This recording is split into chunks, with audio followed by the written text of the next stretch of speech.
May iba't ibang paraan ng mga taga Rojas City sa Capiz sa panghuhuli ng seafood. Isa na rito ang tradisyonal na paraan nila ng pangingisda, ang paggamit ng surambaw. Andito ako sa Palina Eco Park dito sa Rojas City, Capiz. At dito sa lugar na ito, meron silang kakaibang paraan ng panghuhuli ng isda gamit itong napakalaking lambat na ito na nakakabit dito sa parang catapult. Ayan o, tingnan ninyo o. Kuya! Madulas pala dito. Ang tawag dito sa aparatong ito ay surambaw.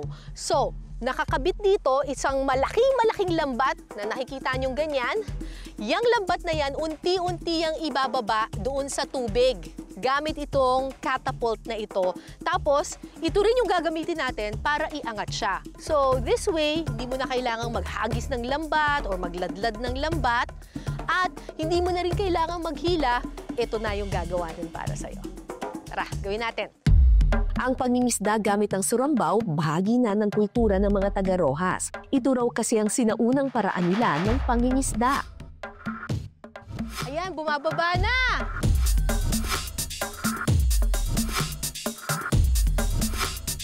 Ayan, bumaba na yung ano. Nakakuha na sa lupa.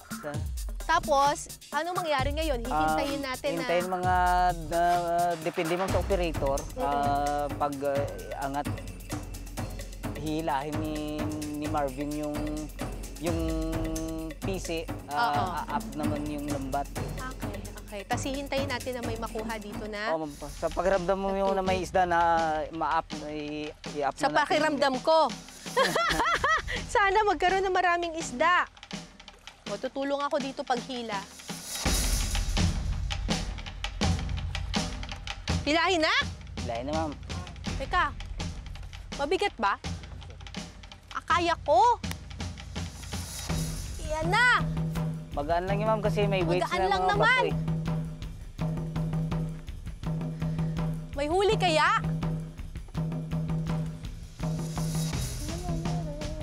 May huli ba?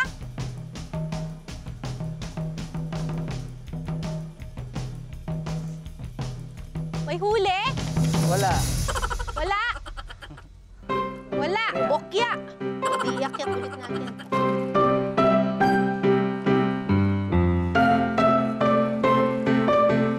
Kumagat na kayo!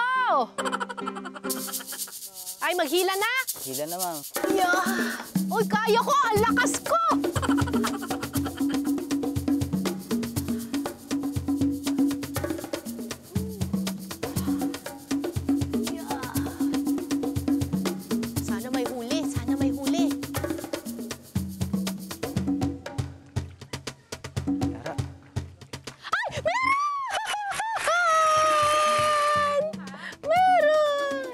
Dalawa lang yan eh.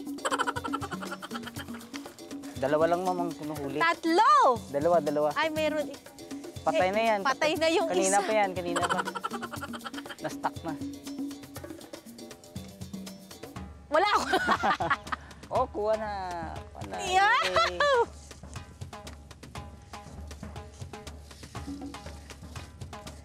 Yahoo! Kasi hindi naman natin pinatagal. Rebel? Mga 2 minuto lang natin binaba yung lambat, pero kapag tinagalan pa siguro natin, mas marami tayong makukuha. Oh, 3. Ano ba ito? Banak, ma'am. Banak! Gisaw yung tawag dito sa amin. Gisaw o kaya Gisaw. banak. Banak. Ayun. Alam ko siguro isipin ninyo, ang konti naman ang nahuhuli, di ba? Pero ito kasi yung sinaunang paraan talaga ng panghuhuli ng isda dito sa Capiz, yung surambaw. This way, mas napapangalagaan nila yung dagat, hindi katulad ng mga illegal kinds ng fishing, tulad ng dynamite, yung mga ganyan, muroami. Hindi nila yan ginagawa dito kasi gusto nila, kukuha lang sila ng sapat lang para sa araw-araw. Ang aming mga nahuling isda, tinatawag na gisaw. Isa itong uri ng isda na nabubuhay sa mababaw na bahagi ng ilog o dagat. At ang perfect na luto rito, isa sa comfort food ng mga Pilipino, pinola. Alright, ito yung mga nakuha nating banak o kung tawagin nila dito sa Rojas City, gisaw. Ayan. Kasama ko dito si Ate Marvel. Marvel! Marvelous! Ayan, si Ate Marvel, tuturuan tayo kung paano magluto ng Tinolang gisaw po. tinolang gisaw. Maglagay ng tubig sa isang kaldero at ito'y pakuluin. Alam niyo po, napansin ko dito sa Visayas region kasi napaka-fresh ng kanilang mga seafood. Yung kanilang luto, madalas very, very simple lamang para talagang ang mas lumabas yung lasa talaga ng isda.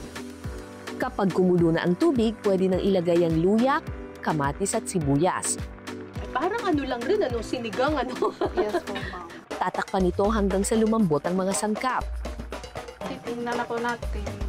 Pwede na po siya ilagay yung isda. Pwede na ilagay. Uy, ang bango na, ha? Opo.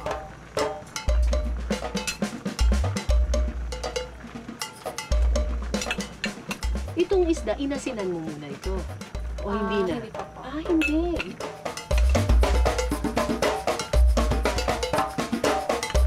Wow, lahat talaga yan. Tapos tatakpan lang po natin. Hintay lang po natin na maluto. Okay. Titimplahan ito ng asin, Grabe, wala nang ibang pampalasa. Talagang asin lang, ano? Dahon ng Dahon ng sibuyas.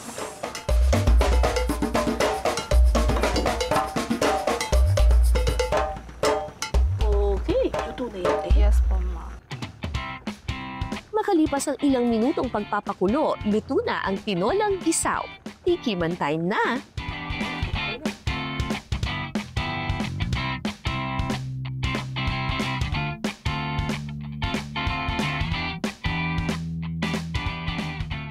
Tikman ko muna yung sabaw, ha?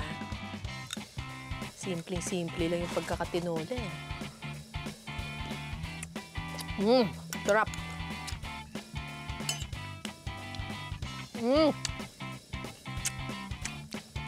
Kulang ng kanin. Doon ako bilib sa mga lutuin dito sa Visayas region, lalo na dito sa Capiz.